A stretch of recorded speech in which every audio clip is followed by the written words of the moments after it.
하겠습니다. 마태복음 13장 31절과 32절 우리 3년 전에 보았던 말씀, 입당 예배 때 보았던 말씀 함께 보면서 또다시 새로운 비전을 향해 나아가려고 합니다. 2절이니까요. 같이 한번 읽도록 하겠습니다. 읽겠습니다. 또 비유를 들어 이르시되 천국은 마치 사람이 자기 밭에 갖다 심은 겨자씨 한 알 같으니 이는 모든 씨보다 작은 것이로되 자란 후에는 풀보다 커서 나무가 되매 공중에 새들이 와서 그 가지에 깃들이느니라. 아멘. 사랑하는 성도 여러분, 미국 레드우드 국립공원이라는 곳에는 가장 큰 나무들이 즐비하고 있습니다. 높이가 100m가 넘고 그들은 수백 년 또 수천 년을 살아가는 나무들입니다. 처음부터 그러지는 않았습니다. 그곳에 심겨진 나무들이 처음에는 작은 묘목이었습니다. 게다가 그 레드우드 국립공원이 있는 그 표토층, 그 흙이 있는 그 표토층이 아주 얇기 때문에 깊이 뿌리를 내릴 수 없는 아주 척박한 상황이었습니다. 그런데 이 나무들은 자기들만의 방법을 생각해냈습니다. 생존을 위해서 그들은 뿌리를 깊이 내리는 방식이 아니라 뿌리를 옆으로 넓게 내리는 방식으로 그들은 적응했습니다. 그리고 서로가 서로의 뿌리를 잡으면서 견디어내기 시작했습니다. 그래서 토네이도나 강한 바람이 불어와도 혼자 서 있는 나무는 다 쓰러졌지만 그곳에서 함께 서로를 붙들어주고 있는 뿌리가 서로 연결되어 있는 나무들은 결국 살아남았고 지금까지 견뎌내고 있다는 것을 우리는 압니다. 중요한 사실은 이 나무들이 나무 한 그루 한 그루들로 끝나지 않는다는 것입니다. 결국 이 나무들은 숲을 만들었고 그 숲은 다른 숲을 만들어 확장하고 있다는 것을 발견하게 된다는 것입니다. 오늘 예수님께서 말씀하신 겨자씨의 비유, 그것이 바로 실화된 사건이 바로 거기에 있는 것 같습니다. 예수님은 가장 작은 씨앗 하나를 설명하시면서 이렇게 설명하셨습니다. 천국은 마치 겨자씨 한 알 같으니. 아주 작은 것이죠. 그 작은 겨자씨 한 알과 같은 것이 뭐예요? 천국이 바로 그와 같다라고 말씀하고 계십니다. 오늘 우리가 설립 3주년 감사 예배를 드리면서 우리가 이 말씀을 다시 대합니다. 3년 전 설립 입당 예배를 할 때 우리가 이 말씀을 배웠을 때 우리가 어떤 교회인가? 우리가 어떤 비전을 가져야 되는가를 나누었고 이 더 바른 교회라고 하는 이름의 뜻과 여러 가지 것들을 나누었었습니다. 이제 많은 것이 바뀌었고 또 새로워졌고 또 하나님의 은혜로 성장하고 뿌리 내렸습니다. 이제 말씀은 그대로이지만 우리가 나아가야 될 방향은 새로워졌기에 이 말씀을 가지고 다시 한번 주의 뜻을 나누고자 합니다. 오늘 본문은 매우 심플해요. 오늘 본문은 말씀드렸던 대로 겨자씨의 비유입니다. 겨자씨는 우리가 보통 가장 작은 씨앗의 대명사다라고 말해요. 제가 그 겨자씨를 가지고 나와도 여러분들이 아마 이 정도 떨어져 있는 거리에서도 절대 보이지 않을 정도로 작은 씨앗입니다. 이 씨앗은 너무나 작기 때문에 세상 사람들은 그 씨앗에 주목하지도 않고 그 씨앗을 귀히 보지도 않습니다. 세상은 작은 것에 집중하지 않습니다. 세상은 작은 것을 추구하지도 않습니다. 세상은 오히려 크고 강한 것을 좋아하고 기뻐하고 추구합니다. 그런데 우리는 세상의 관심이 그곳에 있다 해도 우리들이 그것을 추구하지 않죠. 왜 그렇습니까? 예수님의 관심이 어디 있는지를 알아야 되기 때문이죠. 예수님은 크고 강한 것에 관심 있지 않으신 것 같아요. 예수님은 교회를 설명하시면서 큰 건물이라고 말씀하시지 않으셨습니다. 예수님은 교회를 설명하시면서 강력한 조직이라고 말씀하시지 않으셨습니다. 예수님은 교회는 천국은 작은 씨앗이라 하셨습니다. 주님은 그 작은 씨앗이 우리들에게 있어서 교회가 되고 그 작은 씨앗이 우리에게 천국이 된다라고 말씀하고 계십니다. 주님은 크고 작은 것에 관심이 있으신 것이 아닌 것 같습니다. 주님이 관심 있으신 것은 그 안에 생명이 있느냐입니다. 결국 이것이 우리에게는 큰 소망이죠. 3년이 된 더 바른 교회는 사실 여전히 작은 교회입니다. 그러나 저는 자부할 수 있는 것은 바로 지난 3년간 우리 교회가 꾸준하게 자라오고 있다는 것입니다. 성장하고 있다는 것입니다. 우리에게 자라고 성장하는 것을 반추해 보면 우리는 생명이 있다는 것입니다. 우리 교회는 자라나고 성장하는 생명의 교회입니다. 내 외부적인 풍파와 어려운 가운데서도 우리는 자라나고 성장하는 것을 멈추지 않았습니다.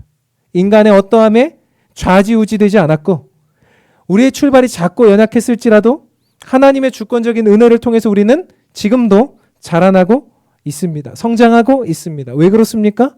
우리에게 생명이 있기 때문이죠. 교회는 숫자나 시스템이나 프로그램이 아니죠. 하나의 밀과 같이 생명력 있는 말씀이 살아 움직이는 교회. 그것이 진짜 교회입니다.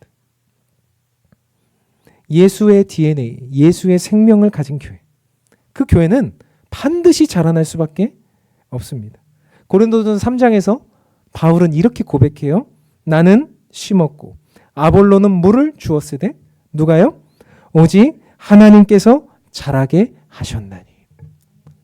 우리는 여러 가지 일을 할 수 있습니다. 심고 물을 주고 가꾸고. 그런데 자라게 하시는 분은 누구예요? 하나님이세요.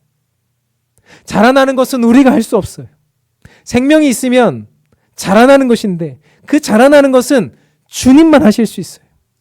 인간이 할 수 없습니다. 인간 목사도, 여러분 앞에서는 여러분도, 그 누구도 우리를, 또 교회를, 또 생명을 자라나게 할 수 없습니다. 우리는 가꾸는 것이죠. 우리는 심는 것이죠. 우리는 물을 주는 것이죠. 그 일을 할 때 어느 순간 알지 못하는 순간에 그 씨앗은 자라나 있다는 것을 경험하게 되는 거죠. 근데 그 자라남에 있어서 우리가 자꾸만 생각하는 것이 무엇입니까? 자라남이라고 할 때 우리는 위로 또 커지는 것만을 생각합니다.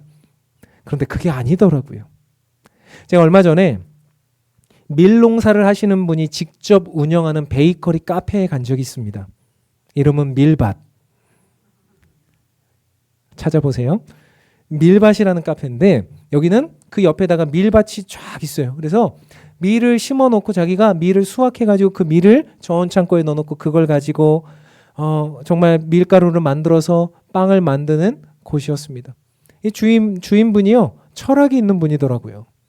제가 밀가루를 생각해 볼 때 지금 시중에서 사는 밀가루들은 참 문제가 많아서 직접 농사를 짓게 되었습니다. 그리고 그 밀을 가지고 빵을 만들었을 때 정말 좋은 빵을 제공해 주고 싶었습니다. 참 멋있는 철학이었어요.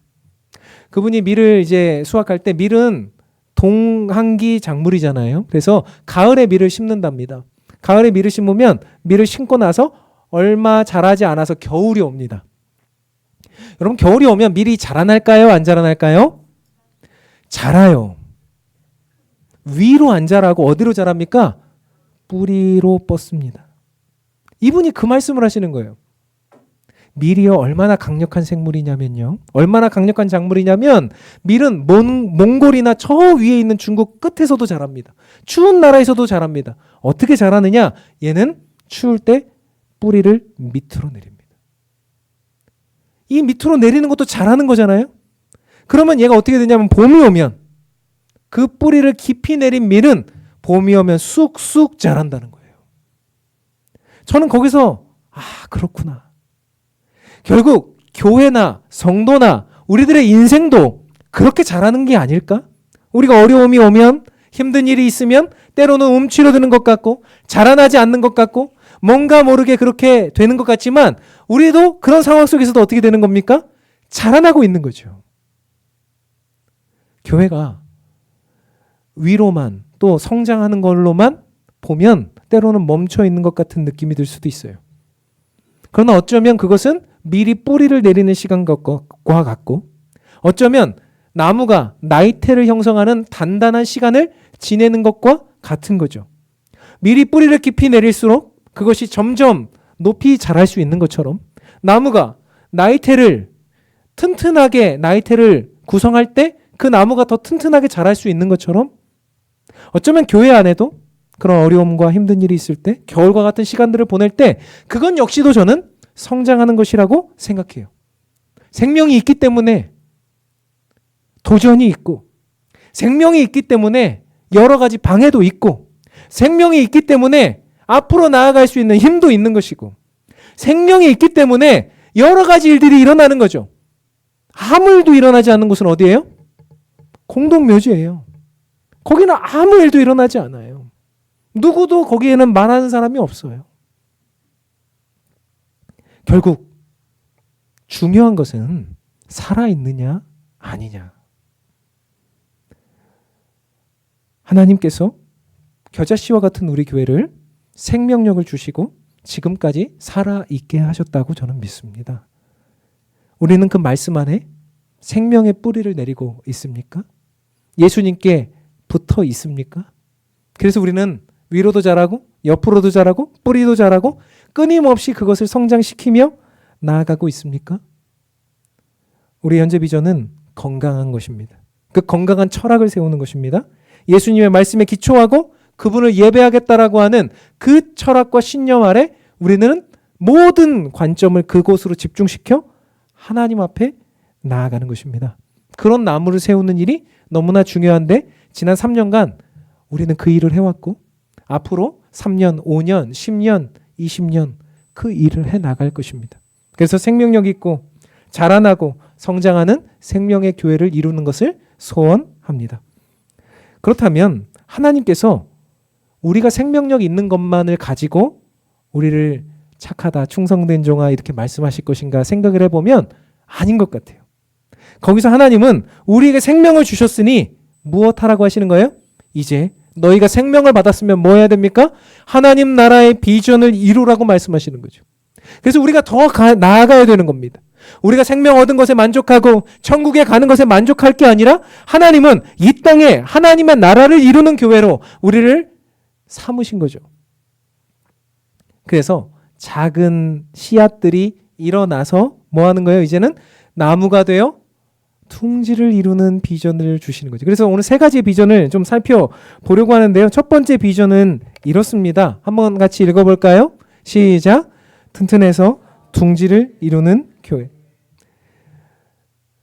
씨앗이 자라나면 나무가 돼요. 그럼 그 나무에 뭐가 깃들인다고요? 새들이 와서 깃들인다라고 오늘 본문이 이야기하고 있습니다. 새들이 오면 새들은 나뭇가지들을 모아다가 둥지를 만듭니다.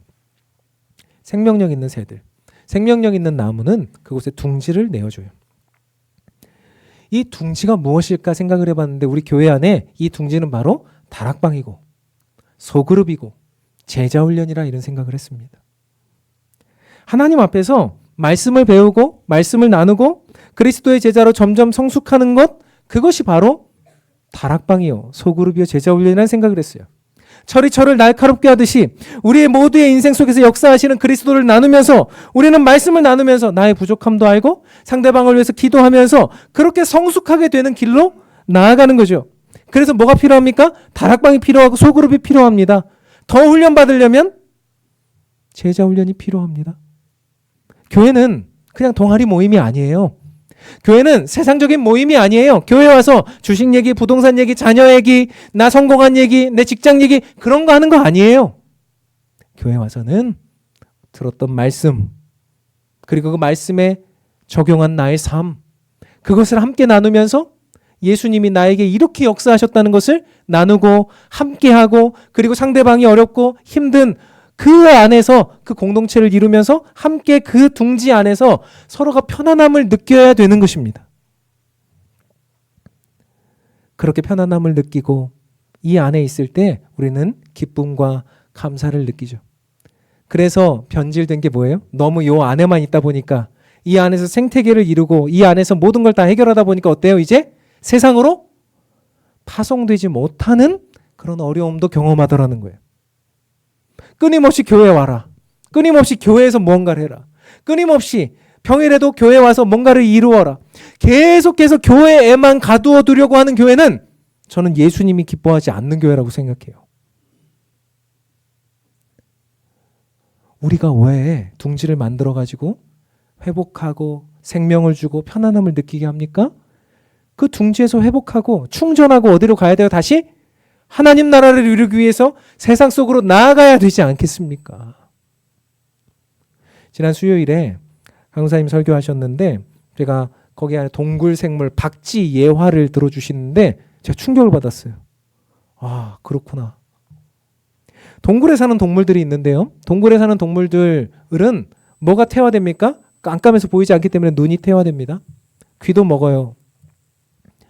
여러분 특별히 박쥐가 그렇지 않습니까? 근데 박쥐가요. 밖에 나와서 이제 열매 같은 걸 먹고 사는데 날개짓을 하면서 수천 마리가 막 날아다니잖아요. 여러분 그런 장면 보신 적 있으시죠? 그런데 얘네들이요. 여러분 어떻게 서로 안 부딪히고 날아다닐까요? 얘는 뭘 쏘죠?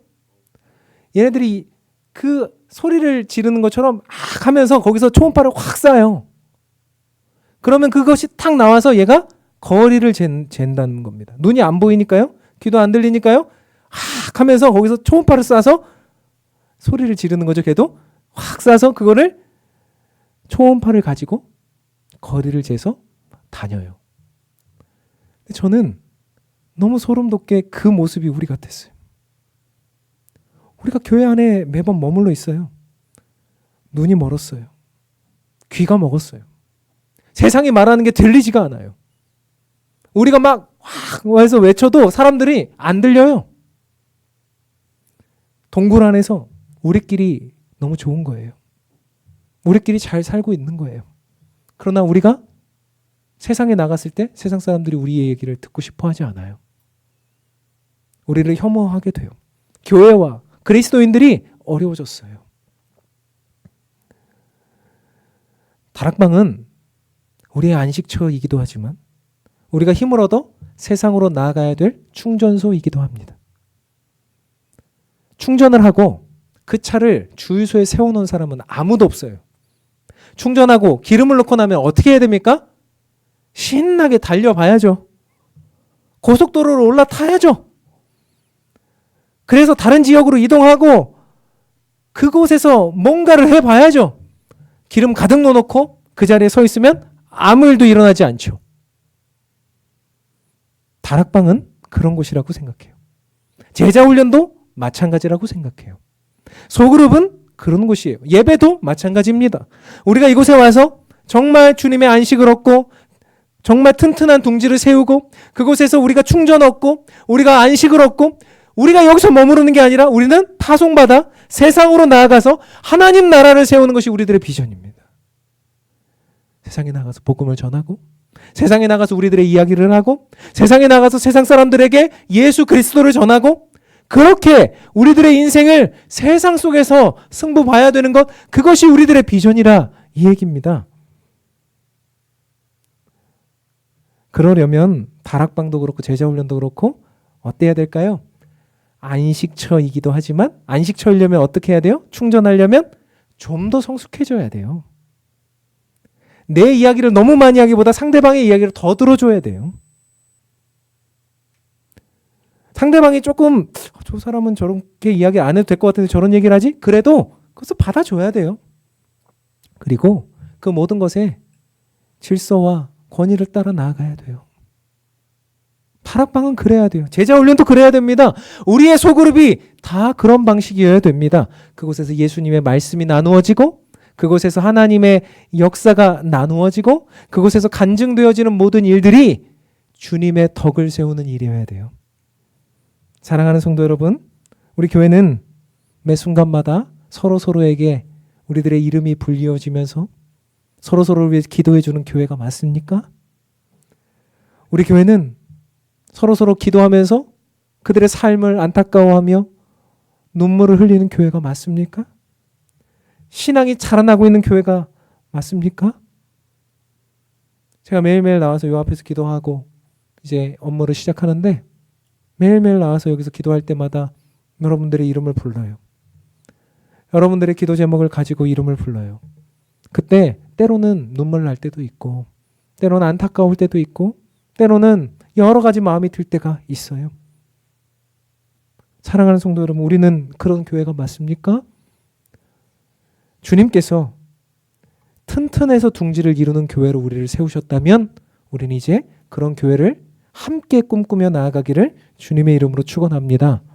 두 번째, 어떤 교회를 꿈꿉니까? 함께 읽겠습니다. 시작. 숲의 확장, 선교와 교회 개척. 말씀드렸던 대로 하나님께서 이 땅에, 예수님께서 이 땅에 교회를 세우신 목적은 우리들의 성장, 또 둥지에서 잘 살아가는 것도 있겠지만 제가 말씀드렸던 대로 우리가 세상에 나아가서 그 숲을 확장하길 원하신다는 거예요. 앞에 레드우드 숲을 예로 들었지만 숲은 한 그루, 한 숲으로만 끝나지 않아요. 이 숲이 적절하게 생태계가 유지되기 시작하면 어떻게 합니까? 이 숲은 의도적으로 씨를 멀리 뿌리기 시작합니다. 그래서 그 씨를 멀리 뿌려서 그 옆에 있는 황무지에 자신들의 씨를 뿌리면서 그곳에도 숲을 이루어 가기를 시작해요.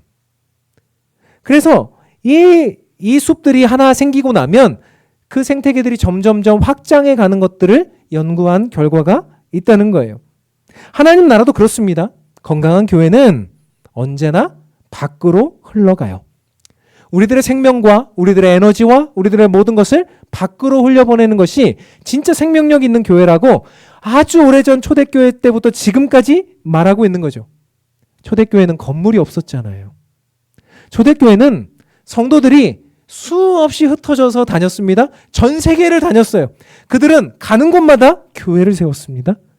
조그만 장소만 있으면 교회를 세우고 그곳에서 예배하고 찬양하며 그곳에서 하나님을 경배하는 일들이 일어났습니다. 교회가 살아있다면 반드시 흩어지는 교회가 될 것입니다.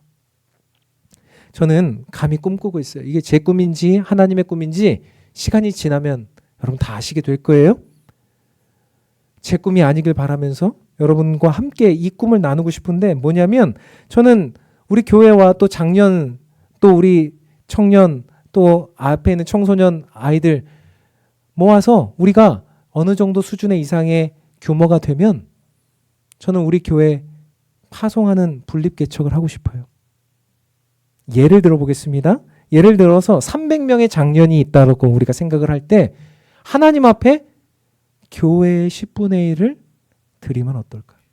그러면 30명이 파송되어 새로운 교회를 이룬다면 어떻게 될까? 우리 교회가 처음에 30명으로 시작했는데 하나님께서 그런 교회를 이루게 하셨다면 하나님이 또 다른 이 지역사회에 또 혹은 이 지역에서 조금 더 떨어진 곳에 하나님께서 그곳에 교회를 이루기 원하신다면 어떨까? 그것이 주님의 뜻이라면 우리는 순종해야 되지 않겠습니까? 누군가는 이제 3년인데 무슨 우리도 아간데 무슨 재생산이냐 하실 수 있겠지만 그래서 꿈을 꾸는 거예요. 내일 하겠다는 게 아니라 그래서 꿈을 꾸는 거예요.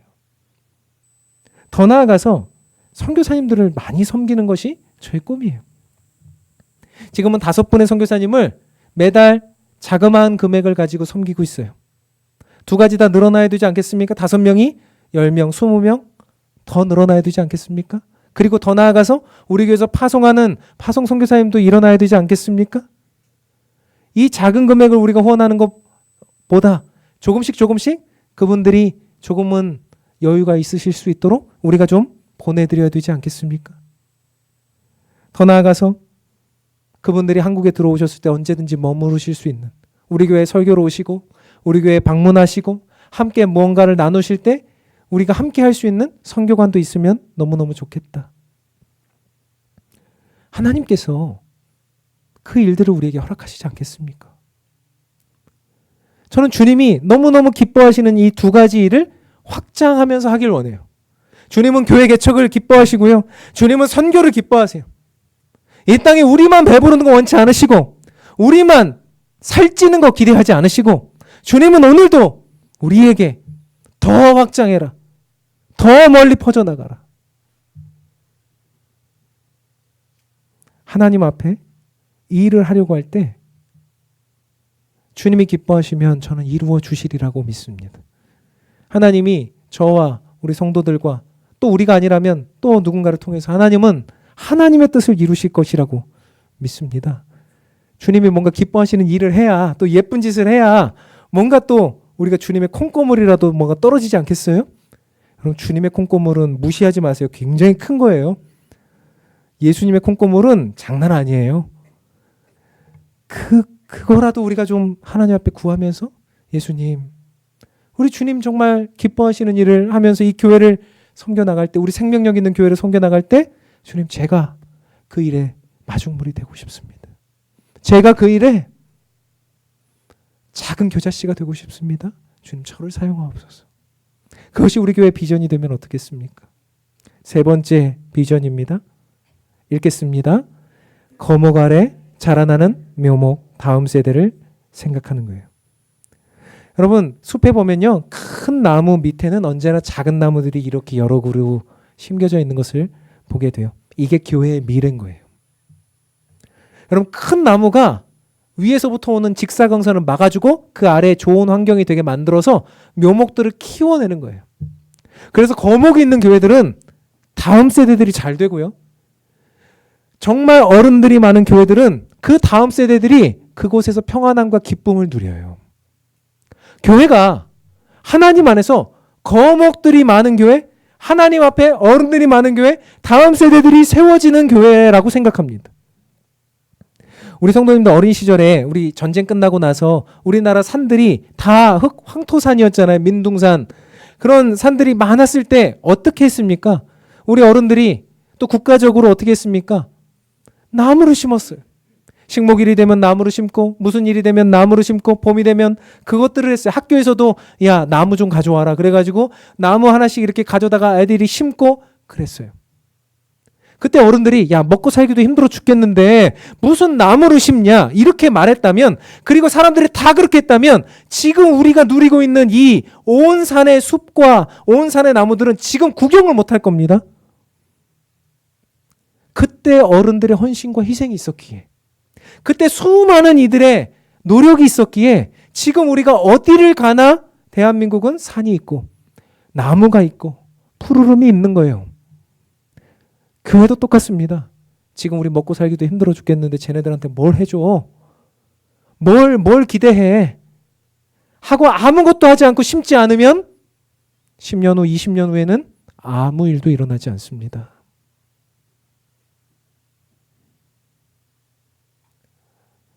어떤 집사님의 이야기를 들었는데 참 도전이 됐어요.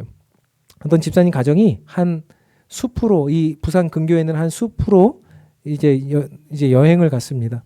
그 숲은 이제 숲길이 나 있는 이제 그곳이었는데 개인이 운영하는 곳이라서 이제 그 입장료도 받고 이렇게 하는 데라 그래요. 그래서 얼마나 잘 해놨길래 입장료를 받을까 하고 이 집사님 호기심에 이제 그 숲에 들어갔습니다. 숲에 들어가서 이런 생각이 들더래요. 아, 이 숲은 아마 저 관리하시는 분들이 물려받은 거겠지, 조상 때로부터. 물려받았다면 아, 이 숲을 어떻게 가꾸었을까라는 생각이 들면서 그 숲을 이제 천천히 올라가고 있었대요.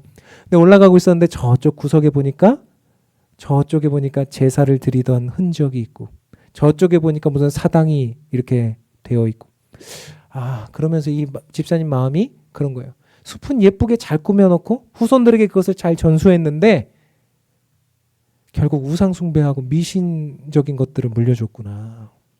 안타깝다.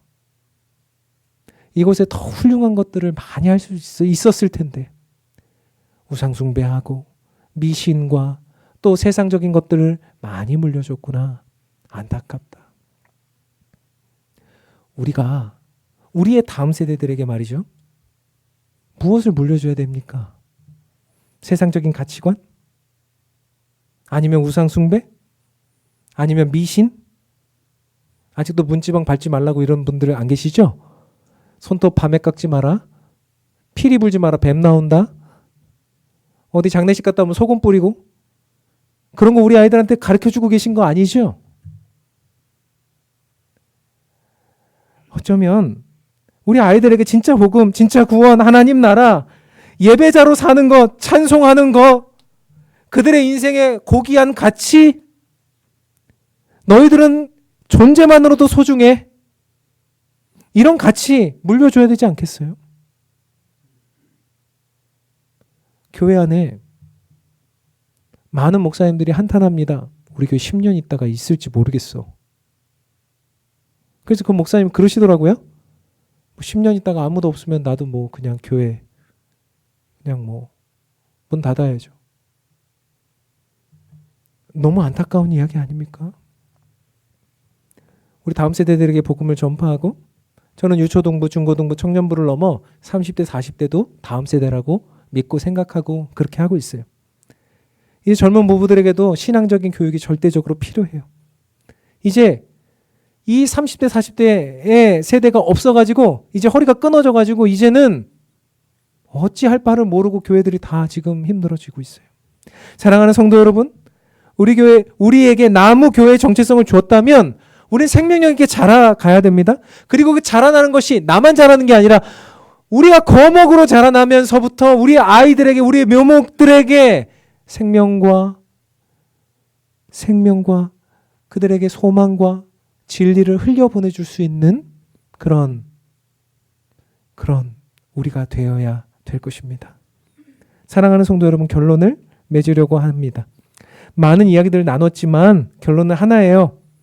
오늘 본문이 이렇게 이야기하고 있습니다. 천국은 마치 사람이 자기 밭에 갖다 심은 겨자씨 하나 같으니, 사람이 자기 밭에 심은 겨자씨 하나 같더니, 천국이 말이죠. 이 사람이 누구예요?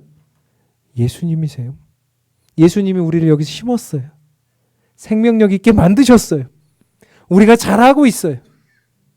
그렇다면은 이제 우리는 둥지를 이루고 세상으로 나아가고, 더 나아가서 살리고 회복시키며 이 공동체가 확장되기를 바라요. 교회를 분리개척하고 선교사님들을 돕고 더 엄청난 하나님의 뜻을 이루면서 나아가는 교회.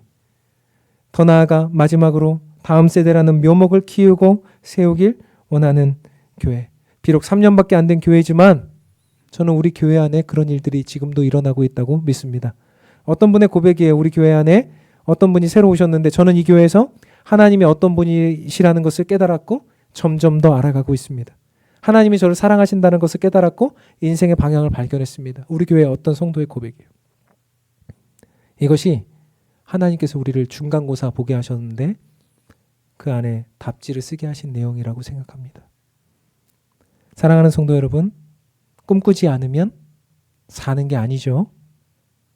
별 해는 마음으로 없는 길 가려내 사랑하지 않으면 사는 게 아니라고. 설레는 마음으로 낯선 길 가려 하네. 아름다운 꿈 꾸며 사랑하는 우리, 아무도 가지 않는 길 가는 우리들. 누구도 꿈꾸지 못한 우리들의 세상 아니라 하나님 나라를 만들어 가네. 주의 뜻을 이루며 나아가는 저와 여러분, 또 우리 교회가 되기를 주님의 이름으로 소원합니다. 같이 찬양하겠습니다. 지난 한 주간, 지난 3년을 돌아보았더니 힘들고 어려운 일 많았는데 은혜였더라고요. 자라나게 하시는 시간이었더라고요. 우리가 누려왔던 모든 것들, 지나왔던 모든 시간, 걸어왔던 모든 순간이 은혜였더라고요. 그 은혜를 찬양하고 또 미래를 바라보고 이 찬양하시면서 우리가 주님 앞에 우리의 고백을 담아 올려드리기를 소원합니다. 같이 찬양합시다.